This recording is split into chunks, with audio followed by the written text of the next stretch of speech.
알리스터 맥그레스의 우주의 의미를 찾아서 이 책인데요. 이 책의 중심 내용은 크게 두 가지입니다. 하나는 사실과 의미는 다르다는 것이고, 다른 하나는 인간은 의미를 찾는 존재라는 것입니다.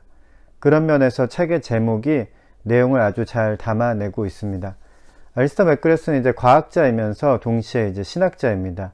그리고 그는 2000년을 전후로 해서 아마도 가장 많은 글을 쏟아내고 있는 신학자 중에 한 사람일 것 같습니다. 글을 많이 쓰면 역시나 이제 글을 재밌게 쓰는 능력도 더 발전하게 마련이고요. 이 글 역시도 이제 과학과 종교라는 어렵고도 범위가 매우 넓은 주제를 흥미롭고 논리적으로 잘 풀어냈습니다. 맥그레스가 쓴 책 중에 제일 유명하고 많이 팔린 책 중에 하나가 Christian Theology and Introduction 이라는 책이 있는데요. 이 책은 이제 2016년에 6번째 판이 나왔습니다. 신학교에서 조직신학 과목 교과서로 자주 사용되는 책입니다.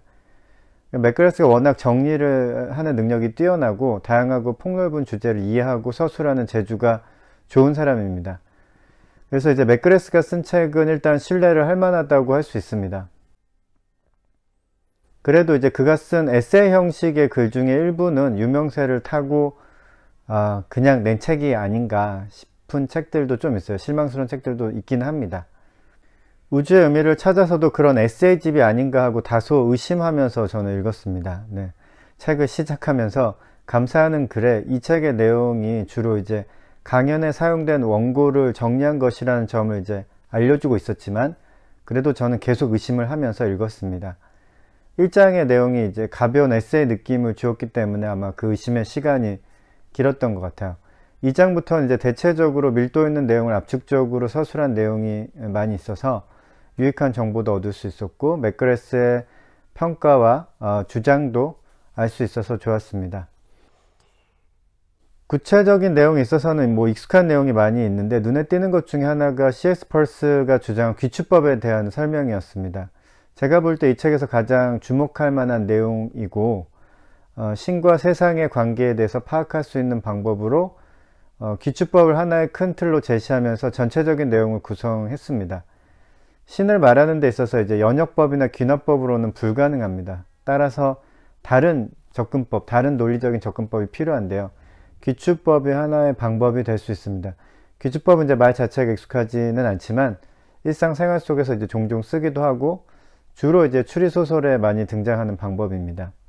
책에서 이제 아마도 번역자가 귀추법에 대해서 짧게 설명을 해놨는데 뭐라고 해놨냐면요. 이 말 자체가 익숙하지 않아서 아마 설명해 놓은 것 같습니다. 귀추법을 뭐라고 설명해놨냐면, 완전히 확실하지는 않은 것을 전제하고 이 전제로부터 어떤 결론을 이끌어내는 추론법, 이렇게 이제 설명을 하고 있습니다. 맥그레스는 다음과 같이 설명을 했는데요.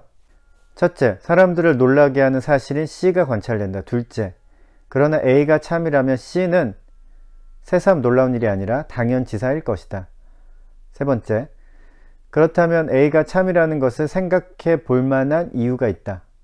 귀추법은 가정을 선택하는 추론의 방법 중 하나입니다. 여러 개의 가정 중 그 가정이 맞는다면 우리의 경험을 가장 잘 설명할 수 있는 방법을 고르는 논리적 과정을 의미합니다. 귀추법에서 제일 중요한 요소는 경험적 적합성입니다. 귀납법은 수많은 예를 들어서 이제 결론을 도출해내는 방법이고, 연역법은 이제 위에서 떨어지는 거죠. 전제를 근거로 논리적인 추론을 진행하는 방법입니다. 귀납법은 수많은 B를 통해서 A라는 결론을 이제 도출해내는 방법이고, 연역법은 A라는 결론을 통해서 B라는 이제 각각의 예를 설명하는 것입니다. 그러니까 귀납법이나 연역법은 A와 B 사이에 이제 직접적인 관계가 있습니다. 하지만 귀추법은 A와 B 사이에 직접적인 관계가 없습니다. 그래서 이제 맥그레스가 A와 B를 쓰지 않고 A와 C를 써서 설명하고 있는 것입니다. 귀추법이란 말 자체가 일단 어려워서 이해하기가 어려운데요. 귀추법 대신에 길더라도 경험에 따른 합리적 추론법 정도로 바꾸면 이해하기 더 좋을 것 같기도 합니다. 그러니까 귀추법은 일단 경험에서 시작하는 것입니다. 이런저런 경험과 관찰 결과가 있는데, 정확히 왜 그런 경험과 관찰 결과가 나오는지 설명할 전제나 가정이 확실하진 않은 것입니다.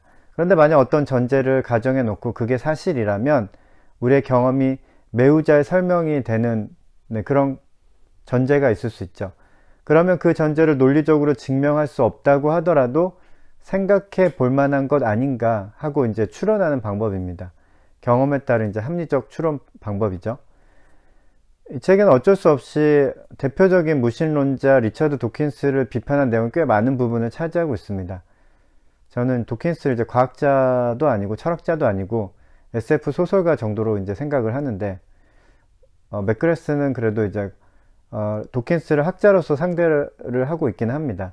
제가 도킨스를 소설가라고 생각하는 이유는 과학자라면 이제 사실을 언급하고 그 가치 판단에 대해서는 자신의 의견임을 잘 드러내던가, 아니면 가치 판단은 이제 철학자나 신학자에게 맡기고 자신은 과학자의 역할만을 하는 것이 올바른 이제 과학자의 자세라고 생각을 하는데요.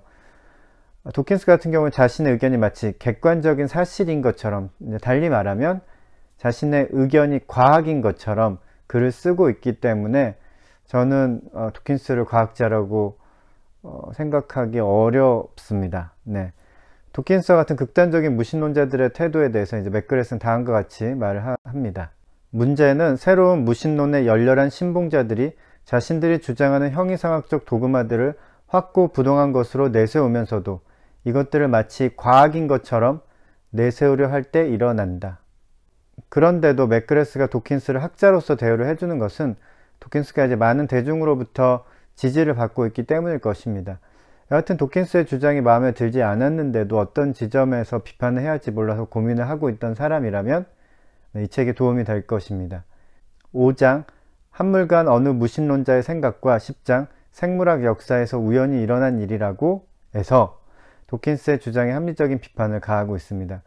맥그레스는 7장 기독교의 관점에서 기독교가 가지고 있는 이 세상을 바라보는 의미체계의 근간을 잘 서술하고 있습니다. 단지 기독교 신학을 설명하는 것이 아니라 기독교가 가지고 있는 창조와 구원의 관점이 세상을 어떻게 살아갈 것인가에 대한 방법을 제시하고 세상의 의미를 파악하는 데 근본적인 방향을 제시해 준다고 설명하고 있습니다.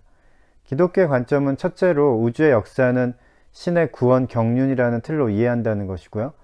둘째로 인간이 하나님의 형상을 가지고 있다는 것 역시 인간이 어떻게 살아가야 하는지를 제시해 준다는 그런 것입니다. 이 책이 제시하고 있는 이제 의미의 관점에서 기독교를 설명하고 있습니다. 맥그레스는 또 이와 같이 말하고 있는데요.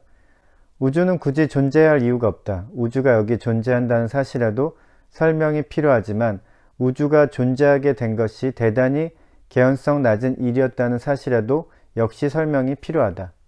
맥그레스는 우주가 의미가 있다고 주장을 합니다. 그리고 인간은 의미를 찾는 존재라고 말합니다.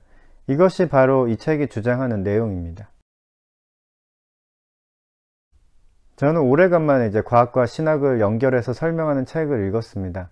과학자들이 맥그레스의 글을 어떻게 판단하는지는 잘 모르겠지만 제가 볼 때는 매우 균형 잡힌 책입니다. 그리고 제가 이 책을 읽으면서 과학과 신학의 대화는 참 어려운 주제라는 것을 다시 한번 느꼈습니다.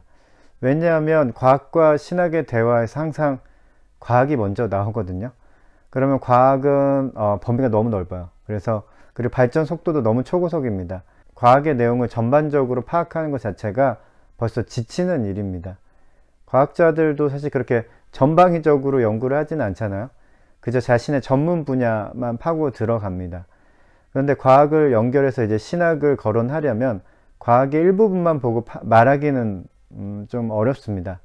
그래서 전체적인 큰 그림을 대충이라도 이제 파악을 해야 신학을 말할 수 있는데 이게 되게 힘든 작업이죠. 맥그레스의 책을 통해서 문제가 무엇인지 저는 좀 파악할 수 있었습니다. 과학과 신학의 대화에서 과학에 너무 방점을 찍어서 이런 결과가 나오는 것 같습니다. 그래서 맥그레스는 이 책에서 신학은 신학의 역할에 이제 집중해야 한다는 것을 주장하고 있습니다. 그것은 바로 이제 의미를 밝히는 작업이고요. 우주의 의미를 찾아서는 과학과 신학을 거론하면서 과학과 신학 각각의 역할이 무엇인지를 조명해 주는 좋은 책입니다. 아리스터 맥그레스의 우주의 의미를 찾아서였습니다.